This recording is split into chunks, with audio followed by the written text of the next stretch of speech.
Why did I get offended the other day? Someone called you a chippy. You like that, didn't you?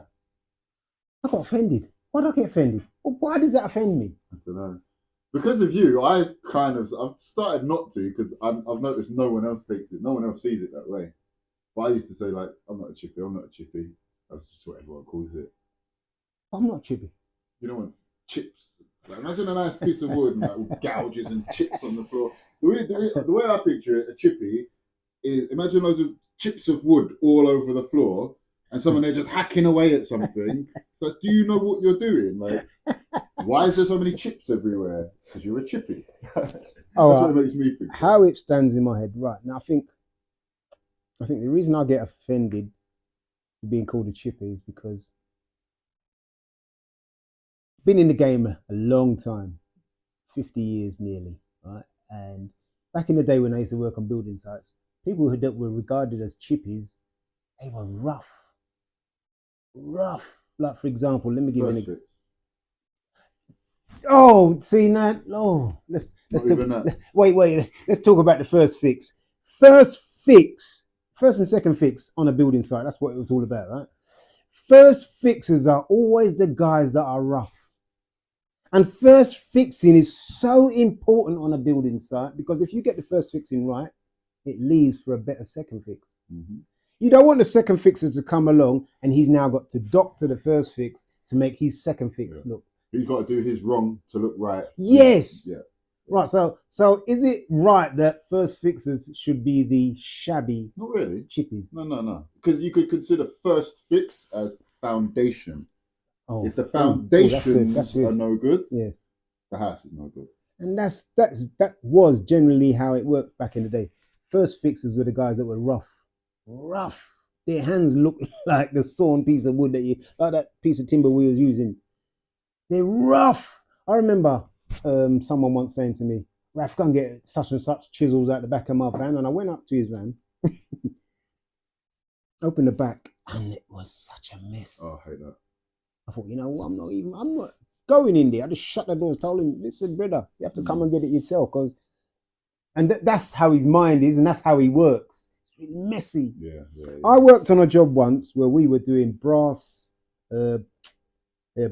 handles, push plates, you name it, on the doors. And one of the guys, I can't remember what his name was. Looking at him, he knew he was a carpenter, but he was so rough.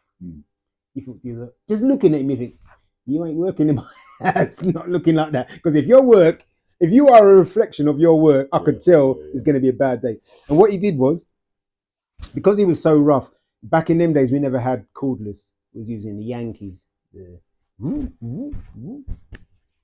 me just get one in time. Let me just get one in case people don't know what a Yankee is.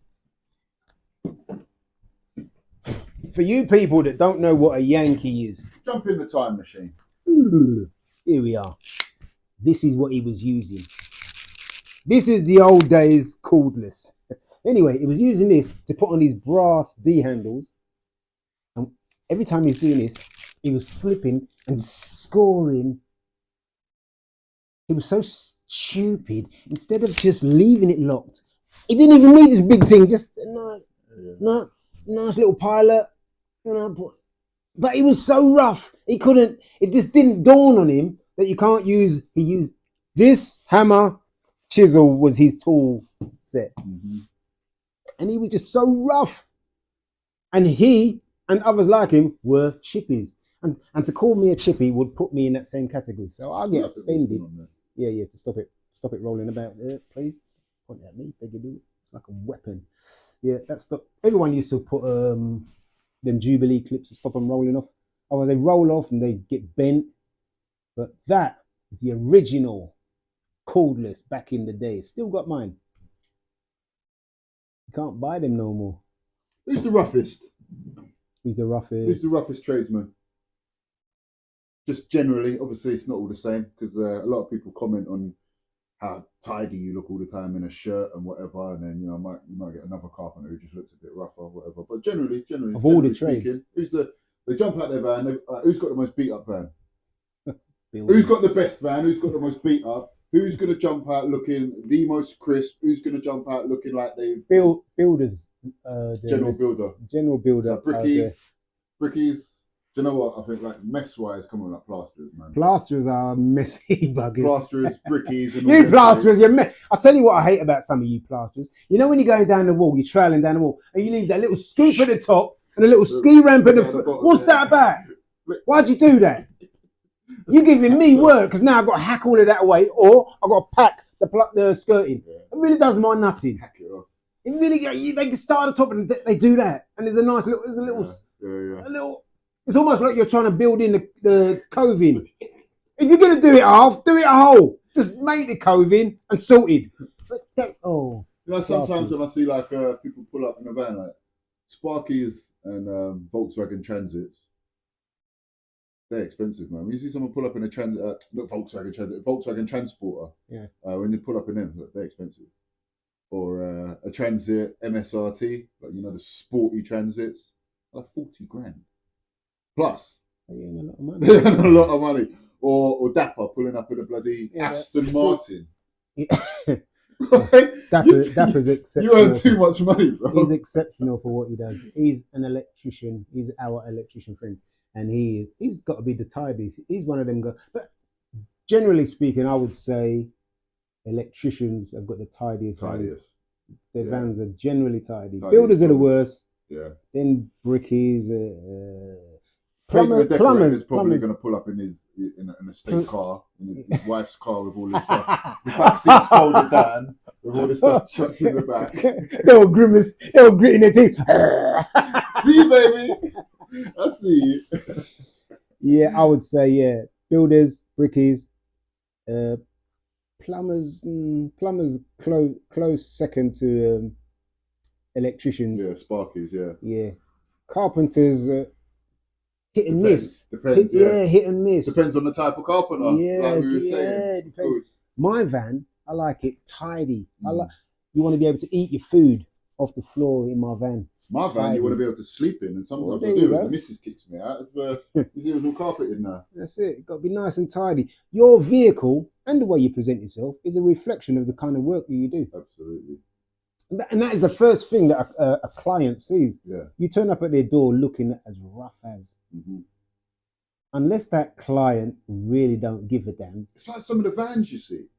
Some of the vans you see a builder, or I don't know what you are, but just, a tradesman pull up in, it's falling apart. Has that even got MOT? Like some of them, it's like you see where you see the rust at the bottom, and it looks like you could lift the shell off the chassis and just pick it apart. Or maybe, okay, maybe they do that because if my van looks like that, won't have no decent tools in the back, and you won't want to break in and steal them. Maybe. See, there's a method to their madness. Or they're just mad and their van's ugly. Oh yeah. See, now today, just you saying that is giving me food for thought. So now, does that mean I should get myself an old beat up old truck, chuck my tools in to make sure no one steals my tools? Judging a book by its cover. No, I can't do it. I'm sorry. I've got to risk the tools getting nicked because I'm not driving around in a beat up old truck. I just can't do it. We've got to do the vans up as well. I showed you Swamper style. Swamper style vans are the way. So our vans? Yeah. I ain't got no problem with that. Oh, I'm quite happy to do that. No body kits and low profile wheels and all that. No, that's for the car. The van, you want big BF Goodrich tyres, wide track, lifted suspension, bull bars on the front. I want my van to look like I will crash into you. I want to crash into you. Get out my way. Because I've noticed with my car, I got a boy racer car. It's not quite my age, but it's the nuts. I've noticed I'm bombing down the motorway now. People pull in front of you on purpose, genuinely, because they it's judging a book by the cover again. Even if I'm just cruising along in the car, people will pull in front thinking, that boy racer, he wants to get part. They don't like it. In the van, no one pulls in front of me. People pull out the way. Yeah. People get out of the way of the van. When I'm on the motorway and I get right up behind you, I am your stereotypical white van man. Proud of it. I'm proud to be a white van man. Yeah. Hail to the white van man. Yeah, because if you're in my way, I'm going to be up your ass. Get out of the way. Yeah. See, now that leads me to thinking about people that stay in the middle lane and the outside lane. They was bringing in fines for middle lane hoggers. You got 3 lanes. And they should. I've never. Why do you sit in the middle lane? Yeah. Because now you're forcing drivers like me to drive on the inside. In fact, you stay there in the middle because what I've noticed of late is it's almost like the roads have flipped. Absolutely. Stay. The inside lane is always empty. Yeah. Fly along. I fly down the inside lane, having to come out every now and again for someone who's a lorry maybe or something.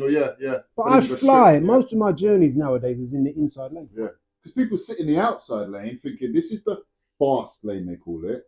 It's the overtaking lane. You may not overtake and then come back in and clear the road for other people. People sitting there thinking, I'm the fastest on the road. No one's going to go past me, so I will stay here. Yeah. When you all think that, that has now become the slow lane. Yeah. And then we'll just go in this lane and just drive past. Do you know what? That reminds me of one time when we used to live in Welling, I used to live in Welling Garden City. I was going home and I'm going up the A1 and I'm in the outside lane with most of the people.